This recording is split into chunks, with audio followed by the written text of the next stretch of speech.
Hello, this is Pamela, the Stampin' Pink Rose. I'm an independent Stampin' Up! Demonstrator. And this is our technique. Normally it's called Technique Wednesday. I am doing it on Thursday because yesterday we had a wonderful blog hop.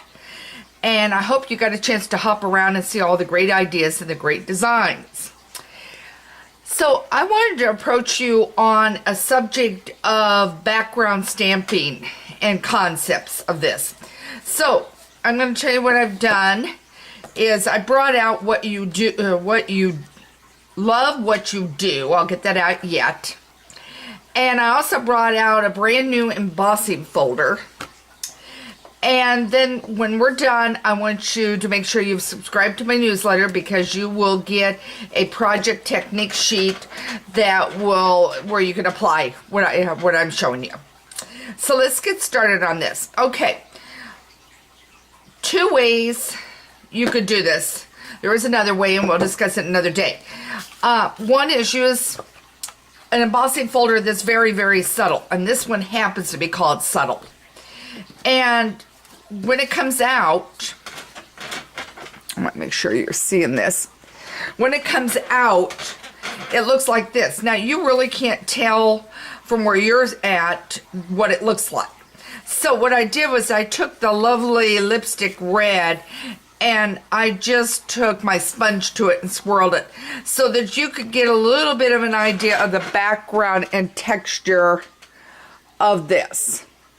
So it does have some background texture which you can stamp easily over. I just did a card that was for a Halloween that has white. I just wanted a subtle texture to my background of what I was using. Okay, then the other thing you can do is grab, oh, and I forgot one other thing I want to show you too. Let's do this one first, and then I'm going to grab some ink, and I'm going to show you one other thing too. Is you can take like Love What You Do, and it has a piece, this doesn't quite fit perfectly but it's going to be good enough, has a piece that is a solid piece and it's not quite even. Okay, so what I'm going to do is I've got a lemon lime twist here and I am just simply going to stamp it. Okay, and it did come blotchy on my thing. Normally it doesn't. Let's try that one more time. A little bit better. It is blotchy. I need to probably clean up the stamp a little better. Okay, so you're going to get the idea though what we're talking about. Then I'm pulling a flower and I'm going to take it off. And trust me, normally that should come out solid. I grabbed the flower. I've got my Memento ink. And I'm going to just simply take and stamp right over it. Is what I've done.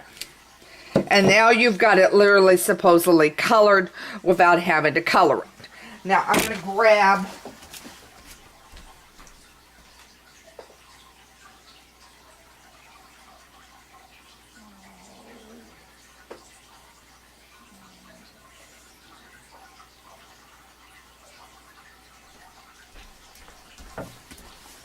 I don't know how this is going to look, but I went in and grabbed a couple ink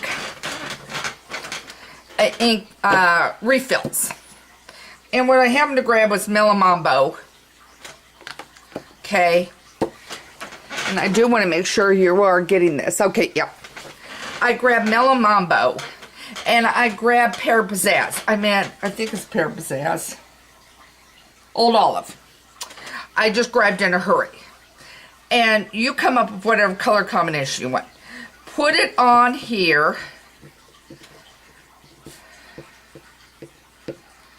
And put some Old Olive on. And as I said, whatever color you want to use. And then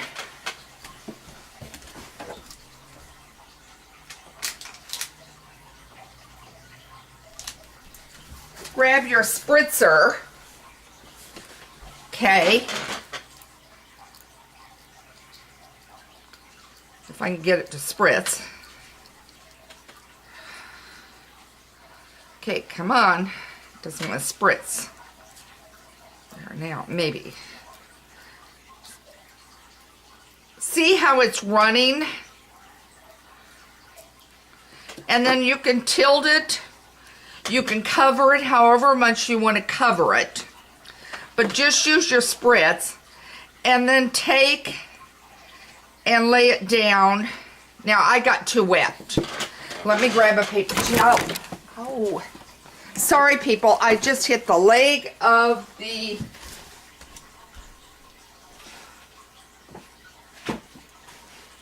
tripod.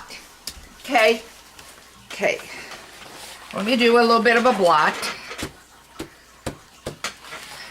This is what happens when you get too much water. It was not wanting to sprint when I was clicking on it. Okay, let's do it again. This has a little less. Yep, that.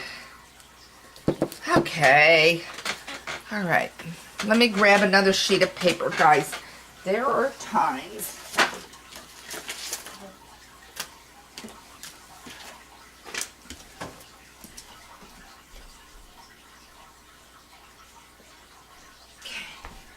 That just did not want to sprit. Normally it sprints really well.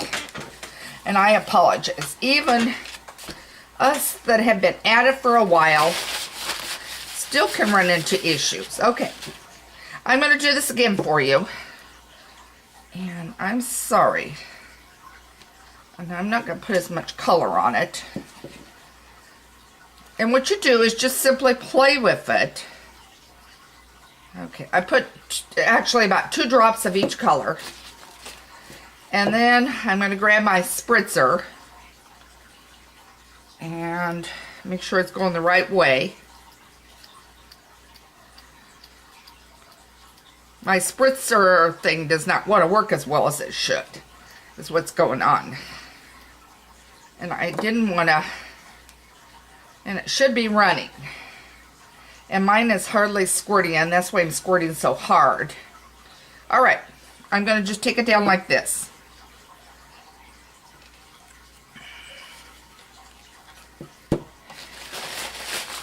And this is called color blocking, and normally I never have this kind of trouble, but my spritzer is not working. So this is called color blocking. So what you could do is cover the whole thing with color, with the refills, spritz some water on it, get it so it runs and it's over but not too saturated. Just play with it and everything else. But that's another idea for you on being able to give you a background. I might use some lighter colors than what I've grabbed at the moment. Maybe a yellow, maybe a little lime twist, and you know, grab a couple of those colors and play with them and see what you come up with. But that is another novel idea, is to use the color blocking. But you will have on the newsletter, you will have using this technique with this block as a card idea. So I hope this gives you some ideas of how to create some backgrounds rather than stamping a stamp all over it. And that's fine, but sometimes that's not what we want. I mean, I was thinking of the confetti one. We sometimes aren't wanting that. So if we want just one area of an idea of how to get it, or using the embossing folder like the subtle, we'll do it. Okay, this is Pamela Stampin' Pink Rose. I'm hoping this gave you a few ideas how to bring in. And I think this is pretty, this one here, the subtle for embossing folder. Hope this gives you some ideas of how to bring some background and stamping to your projects. Got any questions, email me at Pamela at Stampin' Pink Rose. Don't forget to keep your eyes